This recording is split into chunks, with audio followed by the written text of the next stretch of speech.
যে পাপ অতীতের সমস্ত নেকিকে নষ্ট করে দেয়, এটাই তার ক্ষমতা। শিরক আল্লাহকে অপমান করে, শিরক আল্লাহকে উপেক্ষা করে, শিরক আল্লাহকে হেয় তুচ্ছ করে, শিরক আল্লাহর মান মর্যাদাকে খর্ব করে, নষ্ট করে। দেখেছেন শিরক কত বড় পাপ। একে তো পাপ আপনার ইহকালও গেল, পরকালও গেল। দ্বিতীয়ত শিরক দিয়ে আল্লাহকে খাটো করা হলো। আমাদের নবী মুহাম্মদ সাল্লাল্লাহু আলাইহি সাল্লামকে আল্লাহ তাআলা কঠোর হুঁশিয়ারি দিয়ে বলেন, শুনে রাখুন, আপনি যদি শিরক করেন তাহলে আপনার আমল বাতিল হবে। ফলাফলে আল্লাহ তাআলা বলেন, ইন্নাহু মান ইউশরিক বিল্লাহ, নিশ্চয় যারা আল্লাহর সাথে শিরক করবে, ফাকাদ হারামাল্লাহু আলাইহিল জান্নাহ, তাদের উপরে জান্নাত হারাম। তারা যদি শিরক অবস্থায় মারা যায়, বিচারের মাঠে জান্নাতে যাওয়ার কোনো পথঘাট তাদের বের হবে না। বড় থেকে বড় পাপীর ফলাফল জান্নাত হবে। যত বড় পাপী হোক না কেন, ফলাফল তার জান্নাত আসতে পারে বিচারের মাঠে। কিন্তু শিরক নামে যদি পাপ থাকে, তাহলে বিচারের মাঠে ফলাফল জান্নাত আসবে না।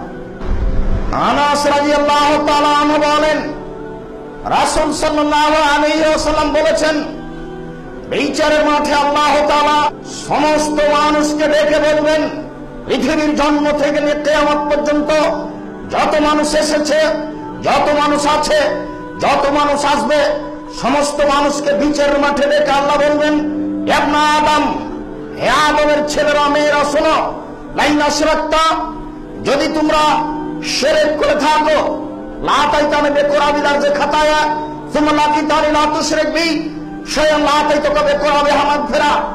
আর যদি বিচারের মাঠে উপস্থিত হয়ে থাকো, আসমান জমিন পরিমাণ পাপ নিয়ে, পাপ আর পাপ, পাপে আকাশ জমিনের ফাঁকা সব পূর্ণ হয়ে আছে, এরকম পাপ যদি নিয়ে আমার দরবারে উপস্থিত হয়ে থাকো, আর যদি কোনো শিরক না করে থাকো, আমি আল্লাহ তাআলা তোমার সামনে এই ফাঁকা পরিমাণ ক্ষমা নিয়ে উপস্থিত হব। যা আমি তোমার সব পাপ ক্ষমা করে দিলাম, জেনারে বিচার অন্যায় যা কিছু আছে সবাই মাফ করে দিলাম, তবে আমাকে খাটো করা যদি কোনো পাপ থেকে থাকে তাহলে হবে না। শফিকুল ইসলাম জাগরণী বলছেন, লাভ হবে না কবর পাকা করে দিয়ে শান। বাপের কবর যদি স্বর্ণ দিয়ে বানানো হয় তবু লাভ হবে না। কবি নজরুল ইসলাম বলেছেন, মসজিদের পাশে কবর দিও ভাই। মসজিদের পাশে কেন, আপনার বাপের কবর যদি কাবা ঘরের নিচে ঢুকিয়ে দেন, এক পয়সা লাভ হবে না। বিচারের মাঠে যদি শিরক অবস্থায় কোনো মানুষ ওঠে, তাহাজ্জুদ পড়ে থাকলে তার লাভ হবে না। বিচারের মাঠে যেই পাপে আল্লাহকে খাটো করা হয়েছে, সেই পাপ আল্লাহ বিচারের মাঠে ক্ষমা করবেন না, এর নাম শিরক। মহান আল্লাহ বলেন, ইন্নাল্লাহা লা ইয়াগফিরু আন ইউশরাকা বিহি ওয়া ইয়াগফিরু মা দুনা যালিকা লিমান ইয়াশা, নিশ্চয় আল্লাহ তাআলা শিরকের পাপ ছাড়া যত পাপ রয়েছে ইচ্ছা করলে সব ক্ষমা করে দিবেন। এটা হলো বিচারের মাঠের কথা। আপনি এখন শিরক করেছেন, ক্ষমা পাবেন না, এ কথা নয়। এরকম কাজ আল্লাহ করেননি, এ আদেশ আল্লাহ রাসূল দেননি। আপনি শিরক করেছেন, আপনার দেহে শ্বাস আছে, আপনি তওবা করে ফিরে আসুন। শিরক অবস্থায় যদি দেহ থেকে শ্বাস চলে যায়, তাহলে বিচারের মাঠে ক্ষমা হবে না। আপনি এইভাবে স্মরণ রাখুন। শিরক করলে আল্লাহকে খাটো করা হয়, শিরক করলে আল্লাহকে অপমান করা হয়, শিরক করলে অতীতের নেকি নষ্ট হয়ে যায়। আবু হুরায়রা রাদিয়াল্লাহু তাআলা আনহু বলেন, রাসূল সাল্লাল্লাহু আলাইহি ওয়াসাল্লাম বলেছেন, মান মাতা লা ইউশরিকু বিল্লাহ ফাদাখালাল জান্নাহ, কে যদি মারা যায় শিরক না করে থাকে তাহলে ও জান্নাতে যাবে। আমান মাতা ইউশরিকু বিল্লাহ ফাদাখালান নার, কেউ যদি মারা যায় শিরক করে থাকে তাহলে জাহান্নামে যাবে। তাহাজ্জুদ পড়লেও, হজ করলেও, কোটি টাকা দান করলেও, কেন সব যে বাতিল হয়েছে, এক নেকিও নেই। যে হজ করে আসছেন, বিমানবন্দরে নেমেছেন, বাড়িটা ঢাকার ওই কোনায়, ছেলেরা সম্মান করে গাড়িতে নিয়ে আসার জন্য, আগে নিয়ে যাওয়ার জন্য এসেছে, গাড়িটা গোলাপ শাহের মাজারের পাশ দিয়ে যাচ্ছে। আব্বু একটু থামো, 5টা টাকা দিই। গোলাপ শাহের মাজারে 5টা টাকা, 5টা পয়সা বের করে দিয়েছেন। হজের জীবনের এক নেকি যদি থাকে তাহলে ইসলাম ধর্ম মিথ্যা, নাউজুবিল্লাহ মিন যালিক। এক নেকি থাকবে না, এটাই চূড়ান্ত। হাজারো দলিল, আয়াতের পর আয়াত, হাদিসের পর হাদিস, হাজারো হাজার দলিল, আপনার এক নেকিও থাকবে না। যদি থাকে তাহলে ইসলাম ধর্ম মিথ্যা। ইসলাম ধর্ম মিথ্যা নয়, ইসলাম একটা চূড়ান্ত সঠিক ধর্ম। আপনার নেকি থাকবে না, এটাই চূড়ান্ত। আমাদের এলাকায় আমাদের মা চাচিরে জামা কলা, জোড়া কলা খেতে দেয় না। তারা বলে না, খবরদার, ছেলেদেরকে জামা কলা খেতে হয় না, এতে যমজ সন্তান হয়। তাহলে তাদের ধারণা যে কলাও যমজ সন্তান দিতে পারে, অথচ যমজ সন্তান দিতে পারে কে? আল্লাহ। এবার দেখেন, একটা কাজ যাতে আল্লাহর মর্যাদার ক্ষতি করা হলো, এই কাজটা এত ক্ষমতাধর কাজ যে আল্লাহ যেটা করতে পারে সেটা কলাও করতে পারে। এরই নাম হচ্ছে আল্লাহর মানকে খর্ব করা। একদা আল্লাহ রাসূল একজন মানুষের হাতে দেখলেন একটা বালা, একটা মানুষের হাতে বালা দেখে আল্লাহ রাসূল বলছেন, মা হাজিহি, এটা কি? তখন লোকটি বলছে, হাজিহি মিনাল ওয়াহিনা, আমার শরীরে দুর্বলতা রয়েছে, এই জন্য আমি বালা ব্যবহার করি, যেটা এখন মানুষ করে। তখন আল্লাহ রাসূল বলছেন, ইমজিহা, তুমি এই বালা খুলে ফেলো, লা মুত্তাওয়াইহা আলাইকা, তুমি যদি মারা যাও, এই বালা যদি তোমার হাতে থেকে যায়, মা ফুলাহাতা ইয়াউমাল কিয়ামা, বিচারের মাঠে তুমি ফলাফলে মুক্তি পাবে না, তোমাকে জাহান্নামে যেতে হবে। আপনার হাতে যদি তামার বালা থাকে, রাবার জাতীয় বালা থাকে, ঘড়ির সাইজে বালা থাকে, তাহলে এই মুহূর্তেই খুলে দিতে হবে। বাড়িতে গিয়ে ছেলে মেয়ে স্ত্রীর হাতে কোমরে কারোর কাছে থাকবে না। এই অবস্থায় যদি মারা যান, ফলাফল জাহান্নাম হবে। আর যদি খুলে মারা যান, তাহলে কোন সময় জান্নাত হবে, এটাই চূড়ান্ত ইনশাআল্লাহ। আবু হুরায়রা রাদিয়াল্লাহু তাআলা আনহু বলেন, রাসূল সাল্লাল্লাহু আলাইহি ওয়াসাল্লাম বলেছেন, ইন্নার রুকা ওয়াত-তামাইমা ওয়াত-তাওয়ালা শিরকুন, নিশ্চয়ই ঝাড়ফুঁক করা শিরক। কোরআন মাজিদের আয়াত পড়ে ঝাড়ফুঁক করা যায়, হাদিসের দোয়া পড়ে ঝাড়ফুঁক করা যায়। আজ থেকে কোন মুন্সির কাছে তেল পড়ে নিলে, পানি পড়ে নিলে আগে জিজ্ঞাসা করবেন, মুন্সি সাহেব, হুজুর, আপনি যে আমার পানি পড়ে দিবেন তা আপনি কি বলেন? যদি উনি কোরআন মাজিদের আয়াত পড়েন, হাদিসের দোয়া পড়েন, ভালো কথা। যদি না পড়েন, তাহলে আপনিও মুশরিক, সেও মুশরিক, ফলাফল হবে জাহান্নাম। সাবধান থাকুন। আত-তামাইমা শিরক, গলায় তাবিজ ঝুলানো শিরক। রাসূল সাল্লাল্লাহু আলাইহি সাল্লাম বলেন, মান তালাকা তামিমা ফাকাদ আশরাকা, কেউ যদি তাবিজ ঝুলায় তাহলে শিরক করলো। কেউ যদি তাবিজ ঝুলায় তাহলে শিরক করলো। কেউ যদি মাদুলি গলায়, কোমরে, বাহুতে ব্যবহার করে তাহলে মুশরিক। আল্লাহ রাসূল কঠোরভাবে বলেছেন। যদি হাতে, কোমরে, গলায় থাকে, এখনই খুলতে হবে, 1 মিনিট সুযোগ নেই। হুজুর যদি 22 হাতের পাগড়ি মাথায় বেঁধে, আল খাল্লা হাঁটু পর্যন্ত, টাকনু পর্যন্ত জুব্বা পরে সূরা ইয়াসিন দিয়ে তাবিজ লিখে দেয়, তবুও তা হারাম, তবুও তা শিরকি কাজ। হুজুরদের তো জাহান্নাম হবে হবেই, আপনারও ফলাফল ভয়াবহ। আপনি সাবধান থাকুন। পৃথিবীর কোন মানুষই তাবিজ লিখে দিতে পারে না, আপনি লিখতে পারেন না। আল্লাহ রাসূল স্পষ্ট ভাবে বলেছেন, মান তালাকা তামিমা ফাকাদ আশরাকা, কেউ যদি তাবিজ ঝুলাই তাহলে শিরক করলো। মাদুলি একেবারে হারাম, টোটাল এই হারাম, এতে শিরক হয়। রাসূল সাল্লাল্লাহু আলাইহি ওয়াসাল্লাম বলেন, ওয়াত-তাওয়ালা শিরকুন, স্বামী স্ত্রীর মধ্যে ভালোবাসা সৃষ্টি করার জন্য যে কোনো কৌশল শিরক। পেপার পত্রিকায় রাত দিন দেখছেন, ঢাকার জনৈক মহিলা সব সমাধা করে দেয়। স্বামী স্ত্রীর মধ্যে সম্পর্ক দুর্বল হলে ও ঠিক করে দেয়, মনে যেটা আছে সেটার ব্যবস্থা করে দেয়, মনের আশা পূরণ করে দেয় ওই মহিলা। রাত দিন দেখতে পাচ্ছেন, এর মাধ্যম হচ্ছে শিরকি মাধ্যম। পৃথিবীতে কোন মানুষের কাছে আশ্রয় নিয়ে যদি স্বামী স্ত্রীর মধ্যে ভালোবাসা সৃষ্টি করার কৌশল করা হয়, সেটা তাবিজ হোক, মাদুলি হোক, ঝাড়ফুঁক হোক, যেটাই হোক না কেন, সেটাই হবে শিরক, সেটাই হবে হারাম। সাবধান থাকুন। আবু হুরায়রা রাদিয়াল্লাহু তাআলা আনহু বলেন, রাসূল সাল্লাল্লাহু আলাইহি সাল্লাম বলেছেন, মান হালাফা লিগাইরিল্লাহ ফাকাদ আশরাকা, কেউ যদি আল্লাহ ব্যতীত অন্যের নামে কসম করে তাহলে সে শিরক করলো। কেউ যদি আল্লাহ ব্যতীত অন্যের নামে কসম করে তাহলে শিরক করলো। চোখে হাত দিয়ে কসম করলে শিরক হয়, ছেলের মাথায় হাত দিয়ে কসম করলে শিরক হয়। আনাস রাদিয়াল্লাহু তাআলা আনহু বলেন, রাসূল সাল্লাল্লাহু আলাইহি ওয়াসাল্লাম বলেছেন, মান আতা আরাফান ফাসালাহু ফাকাদ হারামা ফাকাদ আনকারা মুহাম্মাদান সাল্লাল্লাহু আলাইহি সাল্লাম।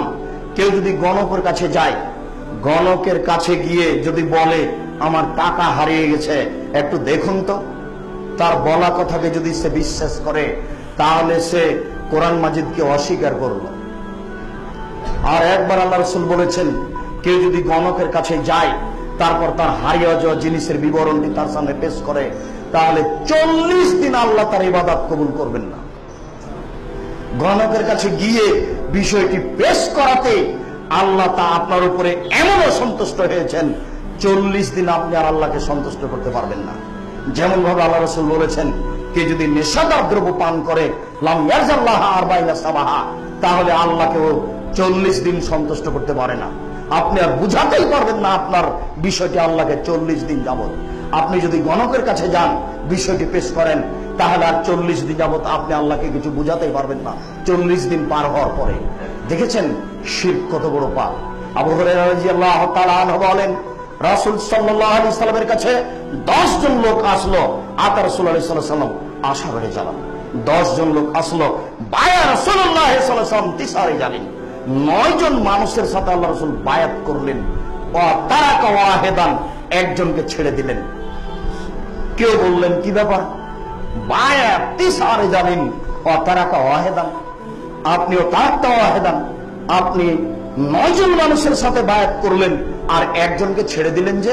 তখন আল্লাহ রাসূল বললেন, ওয়া আলাইহি তামিমা, তার শরীরে তার গলায় মাদুলি আছে, এই জন্য তার সাথে বায়াত করলাম না।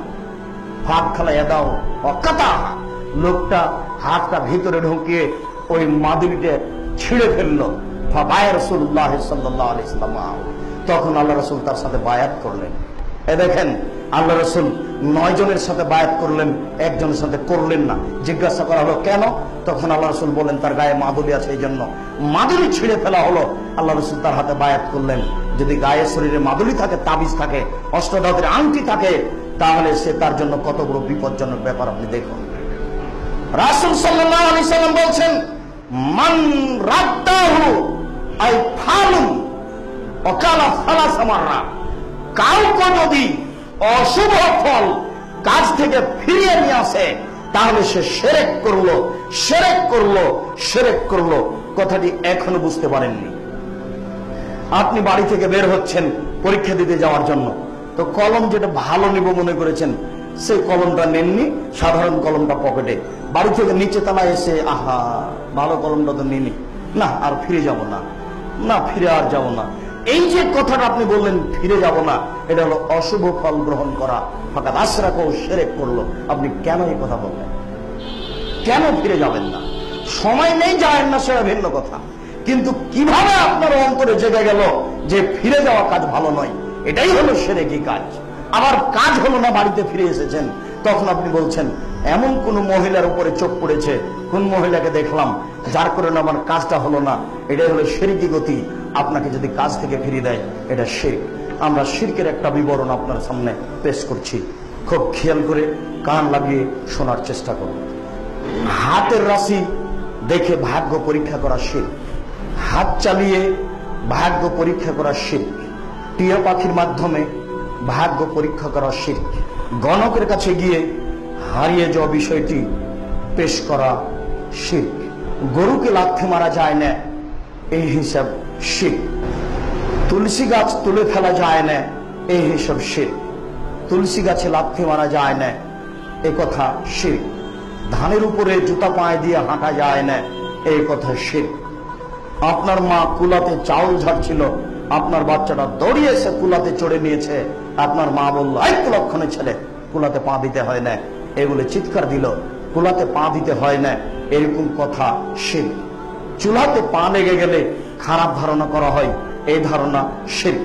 ভাতের তরকারির পাতিলে পা লেগে যায়, তখন খারাপ ধারণা করা হয়, এই ধারণা শিরক। গাভীর দুধ যেন নষ্ট না হয়, এই খেয়ালে তার গলায় চামড়া ঝুলিয়ে দেওয়া শিরক। পা ফুলে গেছে, ফেটে গেছে, এই কারণে আপনার কালো চুলে সাদা কড়ি লাগিয়ে দিয়ে পায়ে ঝুলিয়ে দেওয়া হয়েছে, এরকম কাজ শিরক। ড্রাইভার ভালো তাই গাড়ি অ্যাক্সিডেন্ট হলো না, এই মন্তব্য শিরক। ডাক্তার ভালো তাই বাচ্চা বেঁচে গেল, এই মন্তব্য শিরক। মাঝি ভালো তাই নৌকা ডুবলো না, এই মন্তব্য শিরক। আমাদের এই বিষয়ে কঠিনভাবে জেনে রাখা ভালো হবে যে আপনার স্ত্রী ফরজ গোসল না করে সেম গাছের সেম ছিঁড়ে আনতে পারে না, বেগুন গাছের বেগুন তুলে আনতে পারে না, এটাই হলো শিরক। আপনার স্ত্রী ফরজ গোসল না করে ভাতের পাতিল ধরে ভাত বের করতে পারে না, ভাত রান্না করতে পারে না, ঘর বাড়ি ঝাড়ু দিতে পারে না, এটাই হলো শিরক। আপনার স্ত্রী সব কিছু করতে পারে না নামাজ পড়তে ফরজ গোসল না করে, পারে না কোরআন তেলাওয়াত করতে, এই দুটি কাজ ব্যতীত আপনার স্ত্রী সবই পারে না কেন? কে বলল এটা? আপনার পিতা মারা গেছে, সেই কবরে আপনার মা 3 দিন যাবত আলো জ্বালিয়ে রাখছে, বাতি, এটা হচ্ছে শিরক। ঢাকা থেকে গাড়িটা ছুটছে, যাবে ন্যাশনাল রাজশাহী, রাজশাহী থেকে ছুটছে আসবে ঢাকা, তখনই সুপারভাইজার বলছে যে এই ন্যাশনাল গাড়ি রাজশাহীর পবিত্র ভূমি হচ্ছে শাহ মখদুম রহমতুল্লাহের পবিত্র ভূমি, ওর বাপের ভূমি, ওর কবরে কি হচ্ছে সেটা কে জানে? কারো কোনো হিসাব নেই। তার পবিত্র ভূমি থেকে গাড়ি ছুটছে, যখনই সূর্য ডুবতে যাচ্ছে তখনই বাতি জ্বালিয়ে দেওয়া হচ্ছে, আধা ঘন্টা বাতি জ্বলছে, এটাই হচ্ছে শিরক। এই দেশের মাটিতে অসংখ্য শিরক রয়েছে। অষ্টাধাতুর আংটি হাতে ব্যবহার করা শিরক। অষ্টাধাতুর আংটি, লোহার আংটি চলে, সোনার আংটি চলে না, হীরা মুক্তা মানিক্যর আংটি চলে। ওই যে আজমিরের পাগল বলে দিয়েছে এই আংটিতে সব ভালো হবে। লন্ডন থেকে পড়ে এসে ডাক্তার চিকিৎসা করতে পারে না, রোগ চিনতে পারলো না, আজমিরের পাগল রোগ চিনে নিল, তাই বলে দিল অষ্টাধাতুর আংটিতেই সবকিছু ভালো হবে। আর বলে দিল যে কোনো সময় খুললো না, তার মানে ওজন আর কোনো সময় মুসলমান না হতে পারে, ওই জন্য মুশরিক হয়ে মারা যায়। যদি এটা ঔষধি হয় অষ্টাধাতুর আংটি, তাহলে 6 মাস থাক, 3 মাস থাক, 15 দিন থাক, আজীবন রাখতে হবে কেন? কে বলে দিলে এই বালা ব্যবহার করতে হবে, মাদুলি ব্যবহার করতে হবে, খুললেই আবার ফিরে আসবে শয়তান? তাহলে এটা চিকিৎসা নয়, এটা হলো ধোঁকা, এটা হলো প্রতারণা। আপনি সাবধান থাকুন। 2 চোখের কসম খেলে শিরক হয়, ছেলের মাথায় হাত দিয়ে কসম খেলে শিরক হয়, মায়ের নামে কসম করলে শিরক হয়, কবরে ফুল চড়ালে শিরক হয়, কবরকে সম্মান করলে শিরক হয়, কবরের কাছে কিছু চাইলে শিরক হয়, কবরে মানত মানলে শিরক হয়, কবরে কিছু দিলে শিরক হয়, মানুষের ছবিকে সম্মান করলে শিরক হয়। সম্মানিত মসজিদের মুসাল্লি, শিরক করলে প্রতিদিন নষ্ট হয়ে যায়। আপনি শিরক করেছেন, আপনার দেহে শ্বাস আছে, আপনি তওবা করতে আসুন। শিরক অবস্থায় যদি দেহে শ্বাস চলে যায়, তাহলে বিচারের মাঠে ক্ষমা হবে না। আপনি সাবধান থাকুন।